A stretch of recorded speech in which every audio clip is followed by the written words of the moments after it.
Dicho, Miguel, cuando quieras nos acompañas. Luego se me olvidó comentarle que después de Miguel viene Firestone con su EPDM y bueno, después continuaremos con EGZ. Miguel, sube por favor al escenario y tu tiempo, ahí lo tienes.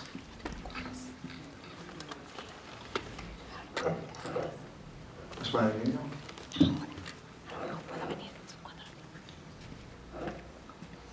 Hola, buenas tardes. Bueno, lo primero, muchas gracias por la asistencia, muchísimas gracias a Tu Reforma. Y lo primero que os tengo que decir es que me siento un poco como el infiltrado aquí, pero me siento como el infiltrado porque estoy rodeado de arquitectos interioristas, que creo que casi todos vosotros sois arquitectos interioristas, y yo soy un diseñador de producto puro y duro y además vengo a hablaros de una cosa tan dura como proceso creativo a personas que están aplicando continuamente lo que es un proceso creativo. Y no pretendo dar una masterclass sobre el proceso creativo, sino que lo que quiero es daros a conocer mi proceso creativo porque tiene una serie de particularidades que a mí me ha permitido desarrollar, aparte de productos de diseño, generar otras nuevas líneas de trabajo, como puede ser dirección creativa, design management, design thinking, o incluso utilizarlo para la elaboración de mi propia marca personal o la de otras empresas. Este vídeo que estáis viendo aquí no lo estoy utilizando como algo hipnótico, sino que sirve como para dejar clara una idea que para mí es muy importante y es la no linealidad de todo lo que sucede, de todo lo que argumentamos. Y por eso ahora hablaré del lenguaje, porque el lenguaje, que es lo que utilizamos siempre para argumentar, acaba siendo lineal. Y eso creo que es un grave problema porque al final nos limita y nos cierra a infinitas posibilidades que hay más a nivel conceptual. Entonces, en este esquema que estamos viendo, un fluido con unos elementos que con cierta complejidad giran, pero que sí dentro de esa complejidad sí que hay un flujo, me va a servir de apoyo para, como ilustración de una serie de ideas que os quiero transmitir. En este movimiento vemos pues eso, que hay complejidad, que existe un flujo, y dentro de ese flujo además existe la velocidad de esas partículas, a veces existe aceleración, a veces existen elementos discordantes, y luego además se complica, cuando veamos otros esquemas, con el peso específico que tienen algunos conceptos y su evolución con el tiempo. Esto además es un vídeo casero que si estáis interesados, realizado por mí en mi Instagram, podréis ver el making of. Pasamos a la presentación. Bueno, y ahora empiezo con la parte, como os decía, un poco más dura del proceso creativo, aunque os prometo que luego pasaremos a una parte muchísimo más visual. Esta es la parte más teórica, en la que se ilustra lo que os comentaba, ¿no? La linealidad del lenguaje y las limitaciones del lenguaje. Aquí vemos dos líneas que podrían ser, pues eso, dos elementos de ese hilo argumental, que al final se conectan mediante el axioma, ¿no? Que es ese eslabón que conecta ese hilo argumental, y que nos puede llevar, en muchos casos, a lo que se denomina falacia. Yo seguramente daré una mala definición de lo que es axioma, de lo que es falacia, pero más o menos os lo explico, que, bueno, que por esta conexión que vemos aquí separada, caben muchas cosas, y caben cosas positivas y caben cosas negativas.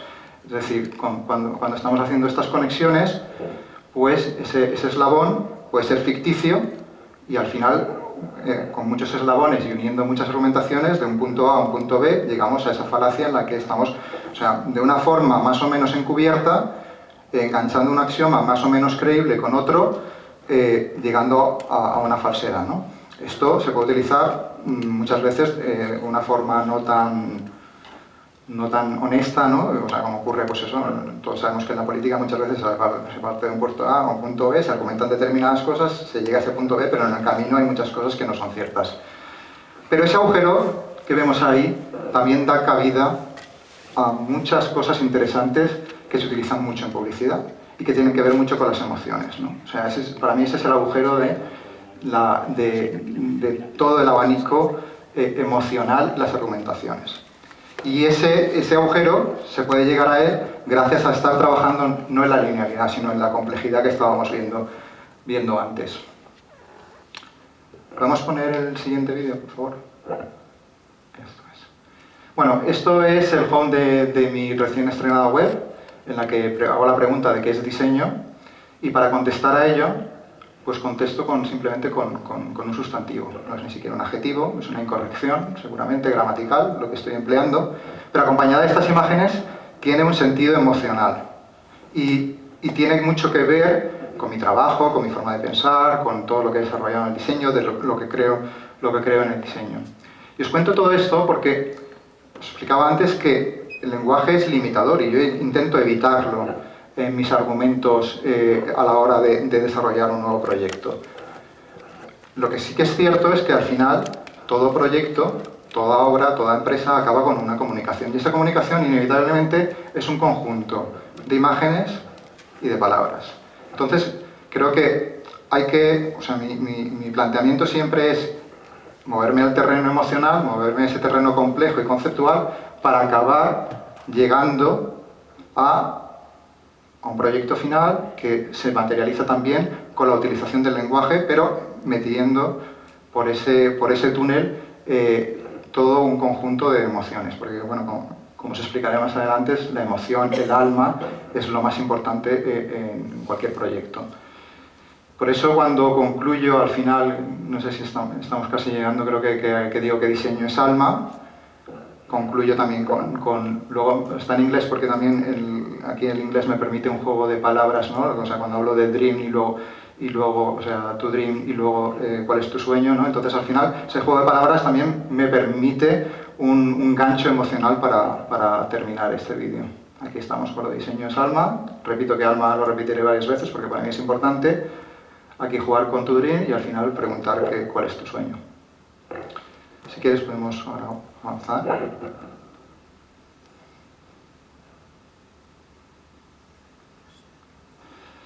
Bueno, entonces en mi trabajo me he movido en diferentes ámbitos muy diferentes, como puede ser, por ejemplo, producto más escultural, producto a lo mejor menos escultural pero basado más en un concepto en el que me muevo con otros parámetros en los que a lo mejor no es tanto la forma sino emociones que se transmiten y en los que influye muchísimo también ese trabajo de dirección creativa, productos técnicos con un carácter muy comercial o productos más técnicos como diseño de automóvil pero con un carácter mucho más experimental.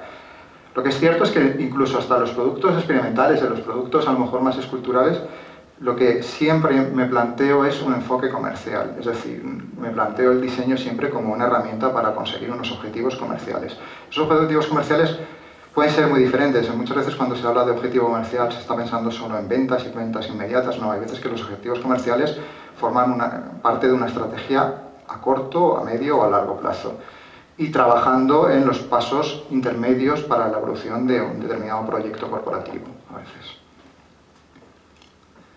Bueno, esto sería el esquema de lo que yo llamo la nebulosa conceptual, que es como he bautizado a mi proceso creativo. Y yo juego con tres núcleos fundamentales para mí en todo proyecto, ya sea, como os hablaba antes, un proyecto de diseño de producto, proyecto corporativo, marca personal, etcétera, que son, por supuesto, la industria, la sociedad y la cultura, que muchas veces es el gran olvidado. Aquí estamos viendo, le llamo nebulosa conceptual porque, bueno, es una serie, o sea, lo que voy creando, y lo creo primero de una forma analítica, por eso le llamo proceso analítico y luego se concluye con una parte anárquica. Creo esa nebulosa barajando todos los conceptos relativos al proyecto en estos tres núcleos.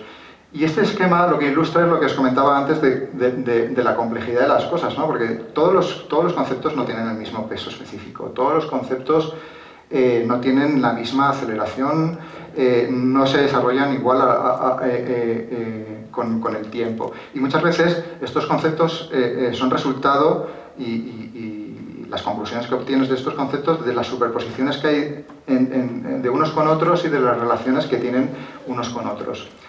Entonces, básicamente, el proceso consiste en crear esta nebulosa para acabar O sea, barajando un gran número de conceptos para al final generar un círculo que cierra el proceso y con el que yo acabo obteniendo lo que yo llamo herramientas conceptuales para soluciones reales.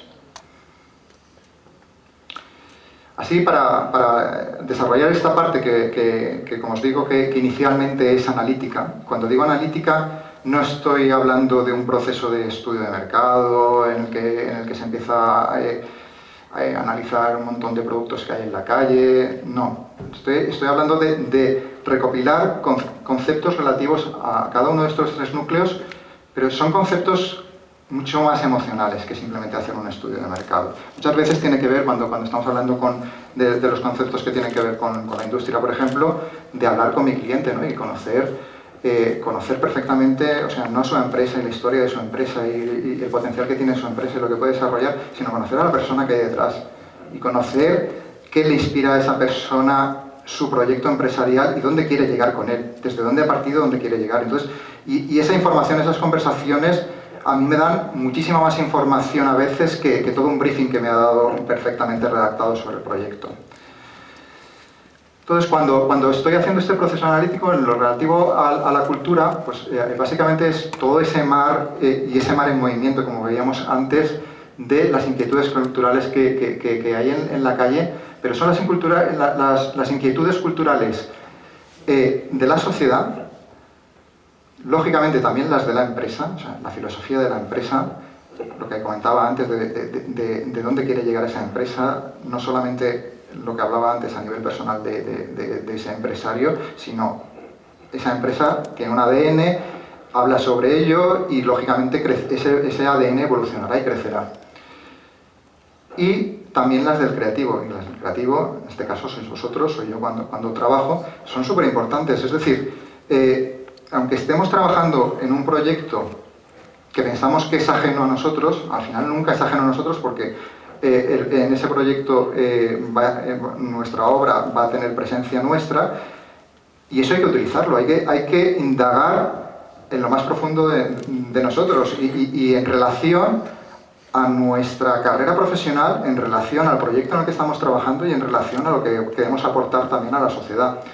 Entonces, en todo este núcleo meto todo esto y es súper importante también que cuando hagáis ese estudio profundo de un cliente o de la sociedad, hagáis también ese estudio profundo vuestro, porque yo en mi caso me he dado cuenta que al final los proyectos no son proyectos de un día, no son proyectos que hago puntualmente, son proyectos que me van a acompañar a mí toda la vida, o sea, al final son hijos míos, ¿no? Entonces es muy importante que cuando estéis desarrollando esos proyectos indagáis en vosotros y a ver qué puede aparecer de esos proyectos, de vosotros en esos proyectos.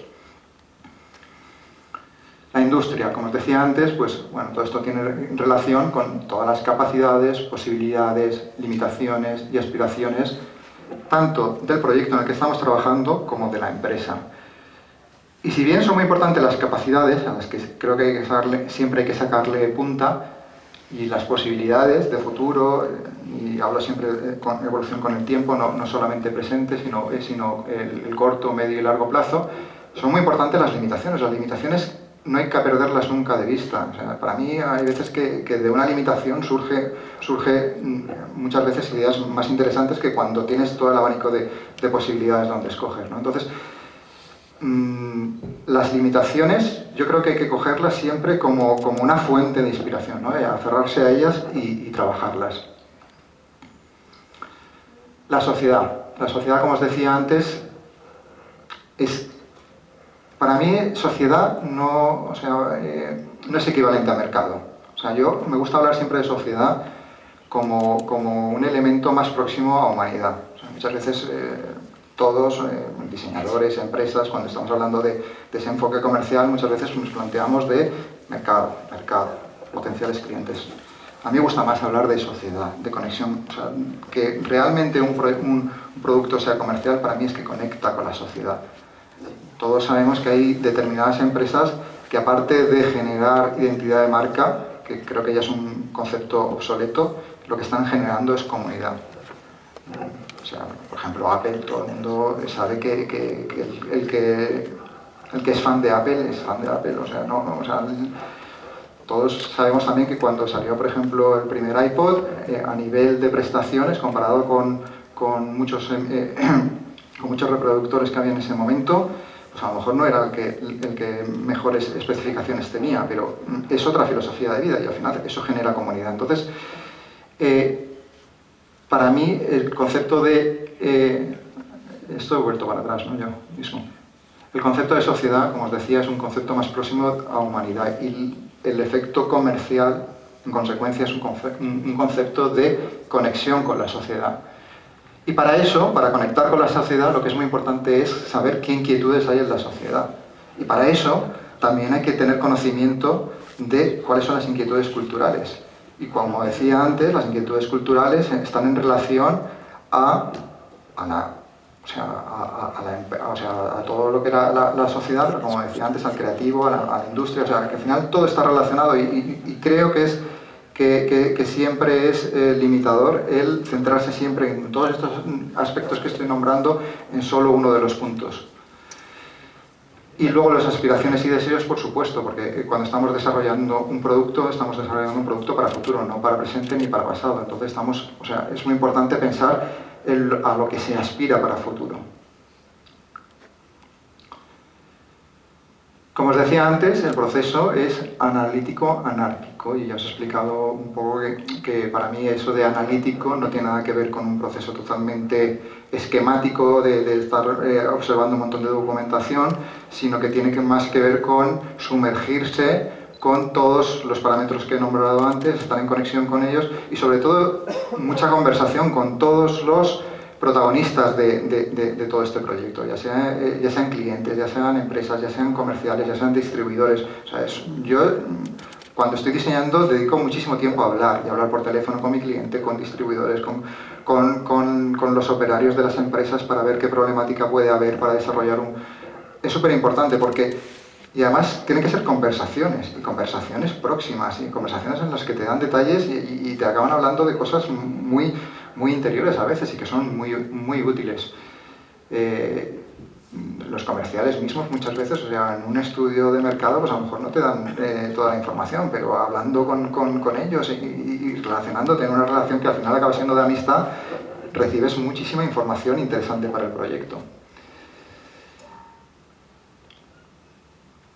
Y, como decía, tiene que ser un proceso dinámico. Y este proceso dinámico consiste en, como decía antes, en observar todo este mapa que hemos generado, toda esta nebulosa, su posible evolución en el tiempo. Es decir,